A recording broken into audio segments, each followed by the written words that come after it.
നമ്മളൊക്കെ ഇസ്ലാം മത വിശ്വാസികളാണ്. ഈ മതത്തിന്റെ ഏറ്റവും വലിയ പ്രത്യേകത, ഇന്നല്ലെങ്കിൽ നാളെ ഈ ലോകം വിട്ടു പോവുകയും ഈ ലോകത്ത് ജീവിച്ചതിന്റെ കണക്ക് പറയാൻ മറ്റൊരു ലോകമുണ്ട് എന്ന് വിശ്വസിക്കുന്നവരാണ് നമ്മളെല്ലാവരും. അതുകൊണ്ട് തന്നെ ഈ ലോകത്ത് ജീവിക്കുന്ന നമ്മൾ ഓരോരുത്തരും ഏത് വിഷയത്തിൽ ഇടപെടുന്ന സമയത്തും അതിന്റെ നന്മ തിന്മകൾ വേർതിരിച്ചിട്ടാണ് പ്രവർത്തിക്കാറുള്ളത്. നന്മ തിന്മകളെ പറ്റി ആലോചിച്ചിട്ടാണ് അത് ചെയ്യാറുള്ളത്. അതുകൊണ്ടാണ് മഹാനായ പ്രവാചകൻ സല്ലല്ലാഹു അലൈഹി വസല്ലമ ഓർമ്മപ്പെടുത്തിയതും, അള്ളാഹു അടിമകളിൽ ഏറ്റവും ഇഷ്ടപ്പെടുന്ന ഒരടിമയുടെ സ്വഭാവം ഇത്തഖിൽ മഹാരിമ ഫതകുൻ അബദന്നാസ്. അവൻ ഏതൊരു വിഷയത്തിൽ ഇറങ്ങിപ്പുറപ്പെടുന്ന സമയത്തും അത് അള്ളാഹുവിന് ഇഷ്ടപ്പെട്ടതാണോ, അതൊരു നന്മയാണോ, അള്ളാഹു നിഷിദ്ധമാക്കിയതാണോ എന്ന് കൃത്യമായി മനസ്സിലാക്കിയതിന് ശേഷം മാത്രമേ ഏതൊരു കാര്യത്തിലും ഒരു യഥാർത്ഥ വിശ്വാസി ഉൾപ്പെടുകയുള്ളൂ, അതവന്റെ ജീവിതത്തിൽ പകർത്തുകയുള്ളൂ. അതുകൊണ്ട് തന്നെ നമ്മൾ ഓരോരുത്തരും ഇന്ന് മറ്റെല്ലാ രംഗത്തും കണിശത കാണിക്കാറുണ്ട്. ഇസ്ലാമിലില്ലാത്ത അല്ലെങ്കിൽ ഇസ്ലാമിനോട് ചേർക്കപ്പെടാത്ത അനാചാരങ്ങൾക്കെതിരെ നമ്മൾ പ്രതികരിക്കാറുണ്ട്. നമസ്കാരത്തിന്റെ കാര്യത്തിൽ കൃത്യമായി നമ്മൾ സൂക്ഷ്മത കാണിക്കാറുണ്ട്. നോമ്പ് നോൽക്കുന്ന വിഷയത്തിലും സക്കാത്ത് കൊടുക്കുന്ന വിഷയത്തിലും എന്തിനും നമ്മളെ കൊണ്ട് ചെയ്യാൻ സാധിക്കുന്ന മറ്റേത് കാര്യത്തിലും വളരെ സൂക്ഷ്മതയും കൃത്യതയും നമ്മൾ ഓരോ വിഷയത്തിലും കാണിക്കാറുണ്ട്. പക്ഷേ ഇന്ന് പല മുസ്ലിം വ്യക്തികളുടെ ജീവിതത്തിലും കുടുംബത്തിലും പൊതുവെ എല്ലാ കാര്യങ്ങളിലും കൃത്യത ആഗ്രഹിക്കുന്നവരാണെങ്കിലും ഒരു വിഷയത്തിൽ മാത്രം പലരും ഇന്ന് കൃത്യത പ്രകടിപ്പിക്കാറില്ല. ഗൗരവപ്പെട്ട ചില വിഷയങ്ങളിൽ അലംഭാവം പ്രകടിപ്പിക്കാറാണ് പതിവ്. ആ വിഷയത്തിൽപ്പെട്ട ഒരു വിഷയമാണ് ഒരു വ്യക്തിയുടെ മരണശേഷം വീതിച്ചു കൊടുക്കേണ്ട അനന്തര സ്വത്ത് വീതിച്ചു കൊടുക്കാതെ കാലതാമസം വരുത്തുക എന്നുള്ളത്. ഇന്നൊരുപാട് അർഹതപ്പെട്ട മക്കൾക്ക് അവരുടെ സ്വത്തുക്കൾ കിട്ടുന്നില്ല. കാരണം ഒരുപക്ഷെ കുടുംബത്തിലുള്ള ഏതോ കാരണവന്മാരോ മൂത്ത ജ്യേഷ്ഠനോ ഇളയവനോ പെങ്ങളോ പെങ്ങളെ ഭർത്താവോ ആ സ്വത്ത് വീതിക്കുന്ന വിഷയത്തിൽ വേണ്ടത്ര സൂക്ഷ്മത കാണിക്കാത്തത് കൊണ്ടോ മറ്റേതെങ്കിലും കുതന്ത്രങ്ങൾ പ്രയോഗിച്ചതുകൊണ്ടോ അർഹതപ്പെട്ട പല മക്കളുടെയും കൈകളിലേക്ക് സ്വത്ത് എത്തിപ്പെടാറില്ല. ഇന്നു പല മക്കളും രഹസ്യമായിട്ടും പരസ്യമായിട്ടും കുടുംബക്കാരോട് പറയലെന്താ, കാരണോര് നമ്മളെ പറ്റിച്ചു, ഇക്കാക്ക ഞങ്ങളെ വഞ്ചിച്ചു, അനിയനും പെണ്ണുങ്ങളും കുടുംബവും കൂടി ഞങ്ങളെ ഇല്ലാതാക്കി, നിന്റെ മക്കൾക്ക് തിന്നേണ്ടത് അവരില്ലാതാക്കി എന്നൊക്കെ പറയുന്ന ഒരുപാട് കുടുംബങ്ങളുണ്ട്. അർഹതപ്പെട്ട സ്വത്ത് കിട്ടാനിട്ടും കുടുംബമായിപ്പോയതിന്റെ പേരിൽ മനസ്സിൽ എങ്ങനെയാ ജ്യേഷ്ഠനോട് തട്ടിക്കയറുക, എങ്ങനെയാ അടിയാക്കയുമായിട്ടൊരു വർത്താനം ഉണ്ടാക്കുക എന്നതിന്റെ പേരിൽ നെഞ്ചിന്റെ ഉള്ളിൽ ഭാരം കൊണ്ടു നടക്കുന്ന ഒരുപാട് കുടുംബക്കാര് നമ്മുടെ കൂട്ടത്തിലുണ്ട്. ഇന്ന് പൊതുവെ മറ്റു ചിലർ പറയാറുണ്ട്, ചില കുടുംബങ്ങളിൽ മൂത്തവന്മാരായിരിക്കും പ്രശ്നക്കാർ. വാപ്പ മരിച്ചപ്പം സ്വത്ത് വീതം പക്കം പറയുന്ന സമയത്ത് മൂത്ത ജ്യേഷ്ഠൻ അതങ്ങനെ നീട്ടിക്കൊണ്ടുപോകും. എല്ലാവരും അത്തരക്കാരി എന്നെന്റെ വാക്കിനെ ദുർവ്യാഖ്യാനം ചെയ്യരുത്. ഒരുപക്ഷെ വാപ്പാന്റെ ജോലിയിലോ സ്ഥാപനത്തിലോ മൂത്തവനായിരിക്കും വാപ്പാന്റെ കൂട്ടുകക്ഷിയായി തിരുന്നിട്ടുണ്ടാവുക. അതിൽ നിന്നും കിട്ടുന്നതിനെ കൊണ്ടുള്ളൊരു ഭാഗം അവന്റെ നിലനിൽപ്പ് ഭാവി സുരക്ഷിതമാക്കിയിട്ടുണ്ടാകും. മറ്റുള്ള മക്കൾക്ക് അത് പങ്കെടുക്കാൻ താല്പര്യമുണ്ടെങ്കിലും മൂത്ത മകൻ ആദ്യമേ വാപ്പാന്റെ കൂടെ കൂടിയത് കൊണ്ട് അവൻ അതിൽ നിന്നും 10 സെന്റ് സ്ഥലം വാങ്ങി, കൊട്ടാരം വെച്ചു, വാഹനം വാങ്ങി. അതുകൊണ്ട് തന്നെ വാപ്പാന്റെ മുതൽ വീതിക്കാതിരിക്കാൻ വാപ്പാന്റെ മരണശേഷവും ആ സ്വത്ത് ആയിട്ടില്ല, മുൻപോട്ട് പോട്ടെ എന്ന തീരുമാനപ്രകാരം സ്വത്ത് വീതം വെക്കാതെ കൊണ്ടു നടക്കുന്ന ജ്യേഷ്ഠന്മാരുണ്ട്. ഇതേപോലെ തന്നെ ഒരു പക്ഷേ അനിയന്മാരും ജ്യേഷ്ഠന്മാരും പറ്റിച്ചുകൊണ്ട് നടക്കാറുണ്ട്. ആങ്ങളെ പെങ്ങന്മാരെയും പെങ്ങളെ ഭർത്താക്കന്മാർ ആങ്ങളമാരെയും പറ്റിക്കുന്നതും ഇന്ന് സമൂഹത്തിൽ കാണാൻ സാധിക്കും. ഇങ്ങനെ സ്വന്തം പെങ്ങന്മാരെ പറ്റിച്ച എത്ര സ്വന്തം ചോരകളുണ്ട്. ഇങ്ങനെ സ്വന്തം അനിയനെ പറ്റിച്ചവരും ജ്യേഷ്ഠനെ പറ്റിച്ച് സ്വത്തുണ്ടാക്കിയവരും എത്ര കുടുംബങ്ങളിലുണ്ട്. മറ്റു ചിലരാവട്ടെ പെട്ടെന്ന് ഈ വിഷയത്തെ കാണാറുള്ളത് ബാപ്പയല്ലേ മരിച്ചിട്ടുള്ളൂ, ഉമ്മല്ലേ, ഉമ്മള്ളപ്പോൾ സ്വത്ത് ചോദിക്കാവോ എന്ന് ചിലർ ന്യായീകരിക്കാറുണ്ട്. മരിച്ച ബാപ്പാന്റെ സ്വത്ത് ഉമ്മ മരിച്ചാലേ വീതം വെക്കാവൂന്ന് അള്ളാന്റെ തിരുദൂതം പഠിപ്പിച്ചിട്ടില്ല. ഇസ്ലാമിക ചരിത്രത്തിൽ എവിടെയും അത് രേഖപ്പെടുത്തിയിട്ടില്ല. മറിച്ച സ്വത്ത് വീതിക്കണമെന്നും മക്കളുണ്ടെങ്കിൽ 8-1 ഉമ്മാക്ക് മാറ്റിവെക്കണമെന്നും ബാക്കി മക്കളിലേക്ക് അത് അവർക്ക് അർഹതപ്പെട്ട മക്കൾക്ക് അത് കൊടുക്കണമെന്നുമാ പ്രവാചകൻ സല്ലല്ലാഹു അലൈഹി വസല്ലമ വിശുദ്ധ ഖുർആനിന്റെ വെളിച്ചത്തിൽ ഓർമ്മപ്പെടുത്തിയിട്ടുള്ളത്. ചിലരങ്ങനെ ആ കുടുംബത്തിൽ ആക്ഷേപിക്കുക, ഓള് സ്വത്ത് ചോദിച്ചാന്ന്, ഓൻ സ്വത്ത് ചോദിച്ച്.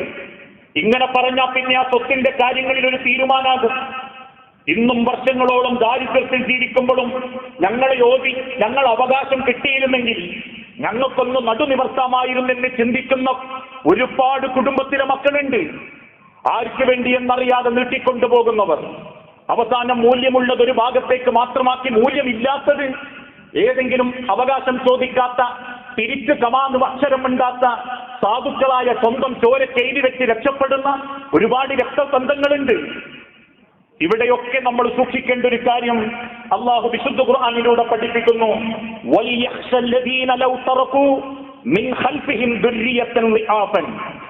വൽയഖ്ശല്ലദീന, തീർച്ചയായും നിങ്ങൾ ഭയപ്പെടണം, സൂക്ഷിക്കണം.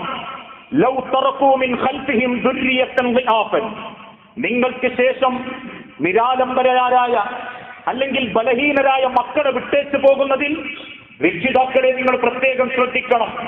ജീവിച്ചിരിക്കുന്ന കാലത്ത് നിങ്ങൾക്ക് മക്കളെ പറ്റി അറിയാമെങ്കിൽ, ഏതെങ്കിലും മക്കൾ കുതന്ത്രവാദികളോ കുബുദ്ധികളോ ഉണ്ടെങ്കിൽ മറ്റുള്ള മക്കൾക്കത് കിട്ടാതായി പോകാതിരിക്കാൻ നിങ്ങൾ സൂക്ഷ്മത കാണിക്കണം എന്ന് ഈ ആയത്തിനെ പണ്ഡിതന്മാർ വ്യാഖ്യാനിച്ചിട്ടുണ്ട്. രണ്ടാമത്തെ ഒരു വ്യാഖ്യാനം, നിങ്ങൾക്ക് പിന്നാലെയുള്ളവരെ നിങ്ങൾ ഭയപ്പെടണം എന്ന്, പേടിക്കണം എന്ന് റബ്ബോർമ്മപ്പെടുത്താനുള്ള കാരണം ഒരൊറ്റ പച്ച മലയാളത്തിന്റെ പഴഞ്ചൊല്ലിൽ മനസ്സിലാകും. പൊട്ടനെ ചെട്ടി ചതിച്ചാൽ ചെട്ടിയെ ദൈവം ചതിക്കും. നിങ്ങൾ നിങ്ങളെ ചോരയെ ചതിച്ചാൽ നിങ്ങളെ ചതിക്കാൻ റബ്ബുണ്ടാകും, നിങ്ങൾക്കത് അർഹതപ്പെടാത്ത കോലത്തിൽ. അതുകൊണ്ട് ഖാഫു അലൈഹിം, നിങ്ങൾ ആ വിഷയത്തിൽ സൂക്ഷിക്കണം, ഭയപ്പെടണം. നിങ്ങൾ കാരണം അർഹതപ്പെട്ടത് എത്താതാവുകയോ അല്ലെങ്കിൽ ദൂർത്തടിക്കപ്പെടുകയോ ചെയ്യുന്നില്ല. നിങ്ങൾ അല്ലാഹുവിനെ ഭയപ്പെടണം. വൽയഖൂലു ഖൗലൻ സദീദ, മാന്യമായിട്ട് സംസാരിക്കണം. അനന്തര സ്വത്തിന്റെ വിഷയത്തിൽ മാന്യതയോടെ സംസാരിക്കണം. ഏതെങ്കിലും ധ്രുവീകരണം ഉണ്ടാക്കി അവരൊക്കെ ചോദിക്കുന്നവർ ആർത്തിക്കാർ എന്ന നിലക്കല്ല. അർഹതപ്പെട്ടത് ചോദിക്കുന്നത് ഒരിക്കലും ആർത്തിയല്ല. അർഹതപ്പെട്ടത് കിട്ടാൻ വേണ്ടി പരിശ്രമിക്കലും ആർത്തിയല്ല. എന്റെ പിതാവിൽ എനിക്ക് അർഹതപ്പെട്ടത് എന്താണോ അതെനിക്ക് തരിക എന്നുള്ളത് എന്റെ കുടുംബത്തിലെ കാരണവന്മാർക്കും ഈ സമൂഹത്തിലുള്ള വ്യക്തികളിലേക്കും അള്ളാഹു ഏൽപ്പിക്കപ്പെട്ടതാണ്. വീണ്ടും റബ്ബ് ഓർമ്മപ്പെടുത്തി, ഇന്നല്ലദീന യഅകുലൂന അംവാലൽ യതാമ മുൽമൻ, ആരെങ്കിലും അക്രമം ചെയ്തുകൊണ്ട് യതീം മക്കളുടെ സമ്പത്ത് തിന്നാൽ. ഇന്ന് പൊതുവെ ഒരു ധാരണയുണ്ട്, ആരാ യതീം മക്കള്?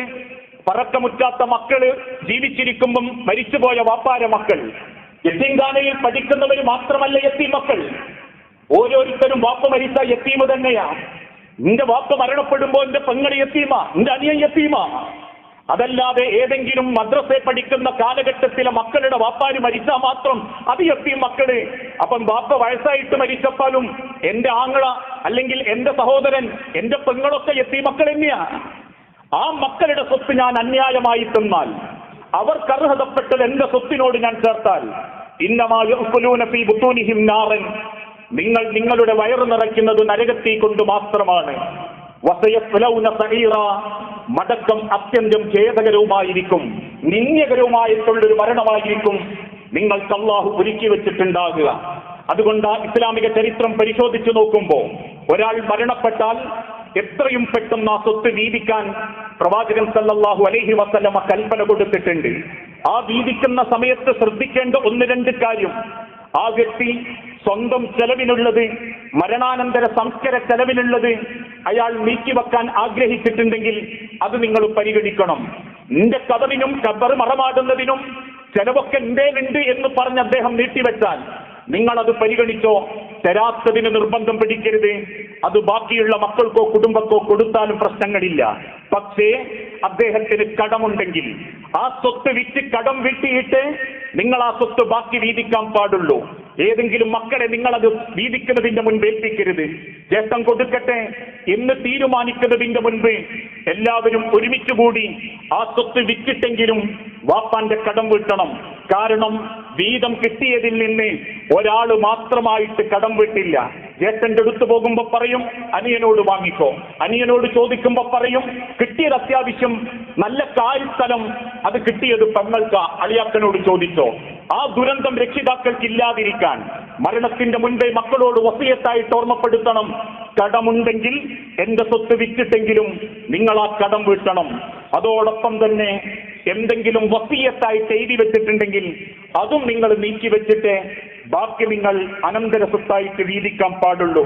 അതിന് കുടുംബത്തിലെ മുതിർന്നവർ മുൻകൈയെടുക്കണം. വേണ്ടപ്പെട്ട ആളുകൾ അത് സംസാരിക്കണം.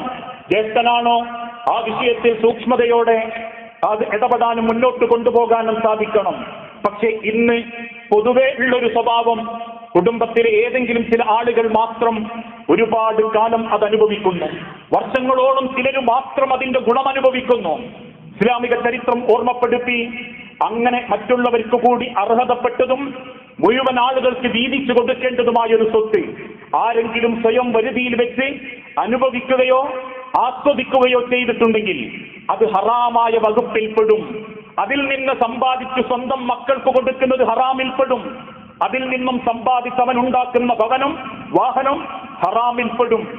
എന്നിട്ട് അള്ളാഹുവിന്റെ പ്രവാചകൻ സല്ലല്ലാഹു അലൈഹി വസല്ലമ ഓർമ്മപ്പെടുത്തി, മനപ്പൊരുത്തത്തോടെയുള്ള സമ്പത്തല്ലാതെ ഒരാൾക്ക് ഹലാലാവുന്നില്ല. അതുകൊണ്ട് കാലങ്ങളോളം വർഷങ്ങളോളം ഒരാൾ തന്നെ ഉപയോഗിക്കുന്ന രീതി ഇസ്ലാം പഠിപ്പിച്ചിട്ടില്ല. അർഹതപ്പെട്ടവരിലേക്ക് അതെത്തട്ടെ എന്ന നിലയ്ക്ക് അത് എളുപ്പം എത്തിക്കുക എന്നുള്ളതല്ലാതെ ചോദിക്കുന്നവരൊക്കെ കുറ്റക്കാര്, കുറെ കാലം ഇങ്ങനെ കൊണ്ടടക്കുക, അവസാനം അതിന്റെ കാര്യങ്ങളൊക്കെ അറിയുന്ന മൂത്തകാക്ക മരിച്ചുപോയ പിന്നെ അതിനെ പറ്റിയിട്ട് യാതൊരു അളവുമില്ലാതിരിക്കുക, പിന്നീട് കിട്ടേണ്ട വ്യക്തികൾ തമ്മിൽ അങ്ങോട്ടും ഇങ്ങോട്ടും സങ്കടം പറയുക, എനിക്കും കൂടി അർഹതപ്പെട്ടതാ ഓനോന്റെ മക്കൾക്ക് തിന്നാൻ കൊടുത്തത് എന്ന് ഏതെങ്കിലും ഒരു കുടുംബക്കാരൻ പറഞ്ഞാൽ അത് ജീവിതത്തിൽ നിന്നും നഷ്ടപ്പെട്ട് മരിച്ചോകുന്ന കാലം വരെയല്ല. അങ്ങനെ ഉണ്ടാക്കിക്കൊടുത്ത മുതല് മക്കള് കൈമാറി ചെയ്ത് അള്ളാനെ കണ്ടുമുട്ടുന്ന കാലം വരെ സ്വന്തം പരമ്പരനെ ഹറാമ് തീറ്റിച്ചവന്റെ ഗണത്തിലാപ്പെടുന്നത്. അങ്ങനെയാ ഇസ്ലാം ആ വിഷയത്തെ പരിചയപ്പെടുത്തിയത്. ഒരുപക്ഷെ അളവിലും തൂക്കത്തിലും കൃത്രിമം കാണിച്ചോ കുതന്ത്രം കാണിച്ചോ ഞാനൊരു അരസെന്റോ ഒരു സെന്റോ എന്റെ വരുമാനത്തിലാക്കിയിട്ടുണ്ടെങ്കിൽ, ഞാൻ മരിക്കുമ്പോ ഇന്റെ 4 മക്കളിൽ ഒരാൾക്ക് അതിന്റെ ഓതി കിട്ടിയിട്ടുണ്ടെങ്കിൽ ആ പരമ്പര തീരുന്നത് വരെ അള്ളാന്റെ കോടതിയിൽ ഞാൻ കുറ്റക്കാരനാ. പിന്നീട് അത് എന്റെ വകുപ്പിലാണ് രേഖപ്പെടുത്തപ്പെടുന്നത്. അതുകൊണ്ട് ആ മഹാനായ തിരുദൂതൻ ഓർമ്മപ്പെടുത്തിയതും ഒരിക്കലും നിങ്ങൾക്കത് ഹലാലാവുന്നില്ല അർഹതപ്പെട്ടവരിലേക്ക് അത് എത്തിച്ചു കൊടുത്തിട്ടല്ലാതെ. അങ്ങനെ എത്തിച്ചു കൊടുക്കുമ്പോ ഉമ്മാക്ക് 8-1 ഇന്ന് പല മാതാക്കൾക്ക് പോലും അവനവന്റെ സ്വത്തിനെ പറ്റി വിവരമില്ല. ഭർത്താക്കന്മാര് മരിച്ചു പോകുമ്പോൾ മക്കളെ ചെലവിൽ ജീവിക്കുന്ന ഒരു ഉമ്മാക്ക് ഇസ്ലാമിക നിയമപ്രകാരം എനിക്ക് 8-1 എന്ന ബോധം പോലും ചില മാതാക്കൾക്കില്ല. ഇസ്ലാമിക സ്വത്തിന്റെ വിഷയത്തിൽ കൃത്യമായ വിവരമില്ലാത്തതിന്റെ പേരിൽ മരിക്കുന്നതിന്റെ മുൻപ് പല മക്കളും രക്ഷിതാക്കളെ ചൂഷണം ചെയ്യാറുണ്ട്. ഇതൊന്നും നമ്മളുടെ ശ്രദ്ധക്കുറവ് കൊണ്ടാണ് രക്ഷിതാക്കൾക്ക് സംഭവിക്കുന്നതെങ്കിൽ, പഠിക്കാത്തത് കൊണ്ടാണ് രക്ഷിതാക്കൾക്ക് അത് സംഭവിക്കുന്നതെങ്കിൽ അള്ളാഹുവിന്റെ അരികിൽ അതിന്റെ കണക്ക് അവർ പറയേണ്ടി വരുമെന്ന് പ്രവാചകൻ സല്ലല്ലാഹു അലൈഹി വസല്ലമ ഓർമ്മപ്പെടുത്തിയിട്ടുണ്ട്. മറ്റു പല കുടുംബങ്ങളിലും ആളുകൾ സ്വന്തം കുടുംബത്തെയാണ് ചതിച്ചുകൊണ്ടിരിക്കുന്നത്. ഒരിക്കൽ താബഈങ്ങളുടെ ചരിത്രം പരിശോധിച്ചു നോക്കുമ്പോ ഒരു സാധുവായ സ്ത്രീ പത്തിരി ചുടാൻ വേണ്ടി മാവ് കുഴച്ചുകൊണ്ടിരിക്കുന്ന സമയം, ആ മാവ് കുഴക്കുന്നതിനിടയിൽ മറ്റൊരാൾ കയറി വന്നിട്ട് പറഞ്ഞു, സഹോദരി, നിന്റെ ഭർത്താവ് മരണപ്പെട്ടിട്ടുണ്ട്. കുഴച്ചുകൊണ്ടിരിക്കുന്ന മാവ് അരികിലേക്ക് നീക്കിവെച്ച് പിന്നീട് ആ സ്ത്രീ കൈ കഴുകാൻ ഒരുങ്ങിയപ്പോ കണ്ടു നിൽക്കുന്നവര് ചോദിച്ചു, എന്തേ അത് കുഴച്ചു തീർക്കുന്നില്ലേ? ആ സ്ത്രീ തിരിച്ചു പറഞ്ഞ മറുപടി, ഇനി അതിന്റെ അവകാശികൾ മറ്റു പലരുമാണ്, അവരുടെ അനുവാദം കിട്ടണം. അത്ര സൂക്ഷ്മത അവര് കാണിച്ചിട്ടുണ്ട്. എന്റെ ഭർത്താവിന്റെ അനുവാദപ്രകാരം എനിക്കത് ഒറ്റക്ക് കുഴച്ച് പത്തിരി ചുട്ട് മക്കളെ തീറ്റിക്കാൻ പറ്റുമായിരുന്നെങ്കിൽ എന്റെ ഭർത്താവ് മരണപ്പെട്ടതോടുകൂടി ഇനി അതിന്റെ അവകാശം എന്റെ മക്കളിലേക്കും മറ്റു പലരിലേക്കും എത്തുന്നത് കൊണ്ട് അവരുടെ സമ്മതമില്ലാതെ ഞാൻ ആ പത്തിരി എടുക്കില്ല എന്ന് പറയുന്ന സൂക്ഷ്മത താപീയങ്ങളുടെ കാലഘട്ടത്തിൽ അവർ കാണിച്ചിട്ടുണ്ട്. ഇന്ന് നമസ്കാരവും നോമ്പും അനാചാരങ്ങളും ഇല്ലാത്ത പല വാപ്പാരും കവറിൽ ചോദ്യം ചെയ്യപ്പെടുന്നതും ഈ സ്വത്തിന്റെ പേരിലാണ്. അത് മറ്റുള്ള നിലയ്ക്ക് എഴുതി വെച്ചതിന്റെ പേരിലാണ്. അതുകൊണ്ട് ആ സ്വന്തം ചോരയെപ്പോലും കുതന്ത്രങ്ങളും അടവുകളും കാണിച്ച് വരുതിയിലാക്കുന്ന പലരും നമ്മുടെ സമൂഹത്തിലുണ്ട്. എന്നാൽ അതോടൊപ്പം തന്നെ എനിക്കല്പം കുറഞ്ഞാലും എന്റെ രക്തങ്ങൾക്ക് കിട്ടട്ടെ എന്ന ചിന്തയിൽ ഒരു കടും വാശിയും കാണിക്കാതെ മാന്യമായി ചെയ്യുന്നവരുണ്ട്. കയ്യൂക്കിൽ തീർക്കുന്നവരുണ്ട്. കയ്യൂക്കുണ്ടായിട്ടും ക്ഷമിച്ച് ബന്ധം കരുതി, കുടുംബ ബന്ധം മുറിഞ്ഞോകണ്ടാന്ന് കരുതി മാന്യമായി ഇടപെടുന്ന ആളുകളുണ്ട്. നമ്മൾ ഇതിലെതിരിൽപ്പെടും എന്ന് നമ്മൾ ഓരോരുത്തരും നമ്മോട് ചോദിച്ച് അള്ളാന്റെ അരികിലേക്ക് മടങ്ങാനൊരുങ്ങേണ്ടതാണ്. മഹാനായ തിരുദൂതൻ ഒരിക്കൽ ഓർമ്മപ്പെടുത്തി, മൻ അഖദ മിനൽ അർളി ശൈഅൻ, ആരെങ്കിലും ഭൂമിയിൽ നിന്ന് അഖദ ഒരു അണുമണി തൂക്കം ഭൂമി കവർന്നെടുത്താൽ ബിഗൈരി ഹഖ്ഖിഹി, ഒരു അവകാശവും ഇല്ലാത്തതാണെങ്കിൽ, അവനോട് അവകാശിയായി ചേർക്കാൻ പറ്റാത്ത ഒരിഞ്ചെങ്കിലും അവൻ അവന്റെ സ്വത്തിലേക്ക് ചേർത്താൽ ഖസഫ ബിഹി യൗമൽ ഖിയാമത്തി ഇലാ സബഇ അർളീൻ, 7 ഭൂമിക്കടിയിലേക്ക് അള്ളാഹു അവനെ താഴ്ത്തിക്കളയും. നാളെ പരലോകത്ത് 7 ഭൂമിക്കടിയിലേക്ക് അള്ളാഹു തആല അവനെ താഴ്ത്തിക്കളയും. 10 കോലുള്ള ഒരു കിണറിലേക്ക് ഇറങ്ങിയാൽ മുകളിലേക്ക് നോക്കുന്ന സമയത്ത് എത്ര ബേജാറ് നമുക്കുണ്ട് എന്നറിയണേ. ഒരു കിണറിലേക്ക് ഇറങ്ങി നോക്കിയാൽ മതി. ശ്വാസമില്ലാതെ 7 ഭൂമിക്കടിയിലേക്ക് അള്ളാഹു അവനെ കുത്തിത്താഴ്ത്തുന്നത് ആർത്തി പിടിച്ച ഭൂമിയോടുള്ള അവന്റെ തീരാത്ത ആർത്തിയുടെ പേരിലാണ്. മറ്റൊരു ഹദീസിൽ കാണാം, അങ്ങനെ ആരെങ്കിലും അയ്യുമാ റജുലിൻ ലലമ ശിബിരിൻ മിനൽ അർളി, ആരെങ്കിലും അക്രമത്തിലൂടെയോ കുതന്ത്രത്തിലൂടെയോ അടവ് കാണിച്ചുകൊണ്ടോ എന്തെങ്കിലും അവന്റെ സ്വത്തിനോട് ചേർത്താൽ യുതവ്വിഖഹു, നാളെ റബ്ബിന്റെ മഹ്ശറയിൽ, പടച്ച റബ്ബിന്റെ ഹശർ എന്ന മൈതാനിയിൽ ആ ഭൂമി അതിന്റെ 1000 മടങ്ങാക്കി അവന്റെ കഴുത്തിൽ അള്ളാഹു കെട്ടിത്തൂക്കിയിടും. ആ ഭാരം വഹിച്ചു വരുന്നവരെ നിങ്ങൾക്ക് പ്രത്യേകം അള്ളാന്റെ മഹ്ശറയിൽ കാണാൻ സാധിക്കും. ഇത്രമാത്രം കൃത്യമായി ലോകത്തിന്റെ റസൂൽ സല്ലല്ലാഹു അലൈഹി വസല്ലമ ഈ വിഷയം ഓർമ്മപ്പെടുത്തിയിട്ടുണ്ടെങ്കിലും ഇന്ന് നമ്മളിൽ പലർക്കും വല്ലാത്തൊരലംഭാവമാ. ആ വിഷയത്തിലൊന്ന് ഒരുമിച്ചിരിക്കാൻ പറഞ്ഞ ആളുകൾക്ക് മടിയ.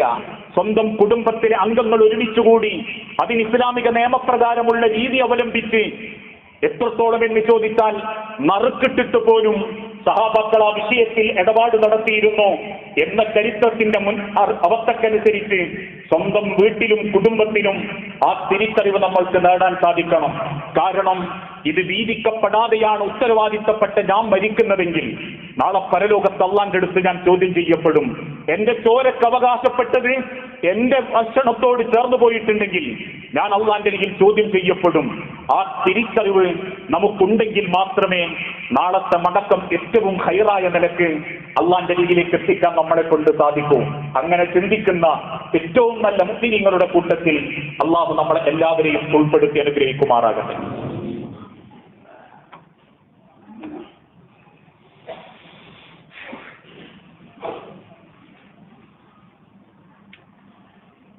അൽഹംദുലില്ലാഹ് വസ്സലാത്തു വസ്സലാമു അലാ റസൂലിൽ അമീൻ വഅലാ ആലിഹി വഅസ്ഹാബിഹി അജ്മഈൻ. അമ്മാ ബഅദ്. യാ അയ്യുഹന്നാസ് ഊസീകും സാനിയം ബിതഖ്വല്ലാഹ്. ജീവിതത്തിന്റെ ഒരു രംഗത്തും അള്ളാഹുവിനെ മറന്നുപോകരുത് എന്ന് എന്നോടെന്ന പോലെ നിങ്ങളിൽ ഓരോരുത്തരോടും വസിയത്ത് ചെയ്യുകയാണ്, അഥവാ ഉപദേശിക്കുകയാണ്. നമ്മുടെ രാജ്യം അതിന്റെ 77ാം സ്വാതന്ത്ര്യ ദിനത്തിലേക്ക് പ്രവേശിക്കാൻ കാത്തിരിക്കുകയാണ്. ഇന്ത്യ എന്ന മഹാരാജ്യത്തിന്റെ ചരിത്രം പരിശോധിച്ചു നോക്കുമ്പോൾ മതേതരത്വത്തിന്റെ ഏറ്റവും വലിയ മാതൃക എന്നതോടൊപ്പം ഇവിടെ ജീവിക്കുന്ന വ്യത്യസ്തരായ മതവിഭാഗങ്ങൾ ഒരുമിച്ച് നേടിയ വിജയമായിരുന്നു എക്കാലഘട്ടത്തിലും ഇന്ത്യയുടെ ശത്രുക്കൾക്കെതിരെയുള്ള ഇന്ത്യയുടെ വിജയം. അതുകൊണ്ട് തന്നെ ഇങ്ങനെയൊരു മതേതര ഭാരതത്തിൽ ജീവിക്കുന്ന മുസ്ലിം സമൂഹത്തിന് ഈ രാജ്യത്തോട് ഏത് നിലപാട് സ്വീകരിക്കണം എന്നതിനെപ്പറ്റി കൃത്യമായ രീതിയും മാർഗവും പ്രവാചകൻ സല്ലല്ലാഹു അലൈഹി വസല്ലമയുടെ കാലഘട്ടത്തിലെ ചരിത്രത്തിൽ നിന്ന് നമുക്ക് മനസ്സിലാക്കാൻ സാധിക്കും. നാം ജനിച്ച് ജീവിച്ച ഈ മണ്ണ് നമ്മളുടെ മാതൃരാജ്യമാണ്.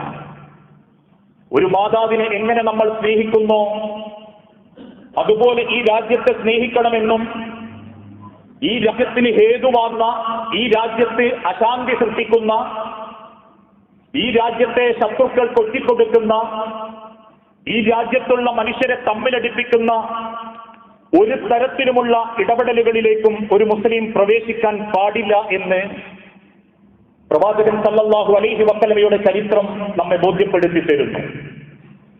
മക്ക എന്ന സ്വന്തം രാജ്യത്ത് നിന്നും മദീന എന്ന രാജ്യത്തേക്ക് നാടുവിടപ്പെടേണ്ടി വന്നപ്പോ അതിൽ കയറി നിന്ന് മക്ക എന്ന രാജ്യത്തെ നോക്കി കണ്ണു നിറഞ്ഞ് പ്രവാചകൻ സല്ലല്ലാഹു അലൈഹി വസല്ലമ പറഞ്ഞൊരു വാക്കുണ്ട്, യാ സഹബ്ബത്തി മക്ക, എന്റെ പ്രിയപ്പെട്ട മക്ക.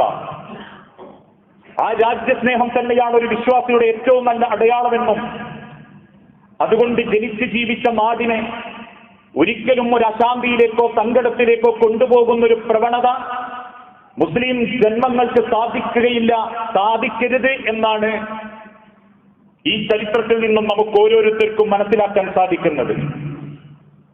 കാരണം ഇസ്ലാമിക ചരിത്രം എന്നല്ല, ഇന്ത്യയുടെ മതേതര ചരിത്രം പരിശോധിച്ചു നോക്കുമ്പോൾ 1947 ബ്രിട്ടീഷുകാരിൽ നിന്നും ഈ രാജ്യം മോചിപ്പിച്ചെടുക്കുമ്പോൾ ഇതര പല ആളുകളും പോർച്ചുഗീസുകാരും ബ്രിട്ടീഷുകാരും ഈ രാജ്യത്തേക്ക് കയറി വന്നത് ഈ രാജ്യത്തെ കൊള്ളയടിക്കാനായിരുന്നു. ഇവിടെയുള്ള പലതും കൊണ്ടുപോകുക എന്ന ലക്ഷ്യത്തോടെ മാത്രമാണ് അവർ കയറി വന്നിട്ടുള്ളത്. അതുകൊണ്ട് തന്നെ അവർക്കെതിരെ അന്ന് അണിനിരന്നവരിൽ ഹിന്ദു മുസ്ലിം ക്രിസ്ത്യൻ എന്ന വ്യത്യാസമില്ലാതെ ഒരുമിച്ചിരുന്നു എന്ന് ഇന്ത്യ ചരിത്രം പരിശോധിച്ചു നോക്കുന്ന ഏതൊരാൾക്കും മനസ്സിലാക്കാൻ സാധിക്കും. ഗാന്ധിജിയോടൊപ്പം നേതൃരംഗത്തുണ്ടായിരുന്നത് മുഹമ്മദ് അലി ജിന്നയായിരുന്നു, മുഹമ്മദ് അലി സാഹിബായിരുന്നു. ഇനി കേരളത്തിന്റെ ചരിത്രത്തിലേക്ക് തന്നെ വരുമ്പം ഒരു ഭാഗത്ത് മമ്പറും തങ്ങളോടൊപ്പം അന്നത്തെ കൊന്തുനായർ, കേരളത്തിന്റെ ഉന്നമനത്തിന് വേണ്ടി പ്രവർത്തിച്ചിരുന്ന ആളുകൾ, കുഞ്ഞായിൻ മുസ്ലിയാരോടൊപ്പം മങ്ങാട്ടച്ചൻ, സാമൂതിരിയുടെ പടക്കോപ്പുകൾ ആവേശം പിടിപ്പിക്കുന്ന കാലഘട്ടത്തിൽ സാമൂതിരിയുടെ കൂടെ കൂടിയ മുസ്ലിം സമുദായത്തിനും സാമൂതിരി വർഗത്തിനും അന്ന് പടപൊരുതിയിരുന്ന മുഴുവൻ പേർക്കും വേണ്ടി ആവേശം കൊടുക്കാൻ തുഹ്ഫത്തുൽ മുജാഹിദീൻ എന്ന ഗ്രന്ഥം എഴുതിയിരുന്ന ആ കാലഘട്ടത്തിലെ ഇസ്ലാമിക പണ്ഡിതന്മാർ, സൈനുദ്ദീൻ മഖ്ദൂമിനെ പോലെയുള്ള ആളുകൾ, എന്തിനേറെ അന്ന് സാമൂതിരിയുടെ പടക്കപ്പലിന്റെ കപ്പിത്താനായിരുന്ന കുഞ്ഞാലി മരക്കാർ വരെ ചരിത്രം പരിശോധിച്ചു നോക്കുമ്പോൾ ഹിന്ദു മുസ്ലിം ക്രിസ്ത്യൻ ഒരുമിച്ച് നിന്ന് നേടിയതായിരുന്നു ഇന്ത്യയുടെ സ്വാതന്ത്ര്യം, മതേതര ഭാരതം. അതുകൊണ്ടായിരുന്നു ഇന്ത്യൻ ഭരണഘടനയിൽ ഓരോ മതങ്ങൾക്കും അവരവരുടേതായ സ്വാതന്ത്ര്യമുണ്ടെന്നും അവരവരുടെ മതത്തിന്റെ മൗലിക വശങ്ങൾക്കനുസരിച്ച് ജീവിക്കട്ടെ എന്ന് ആ ഭരണകൂടം ഇന്ത്യയിലെ പൗരന്മാർക്ക് അവകാശം കൊടുക്കാനുള്ള കാരണം.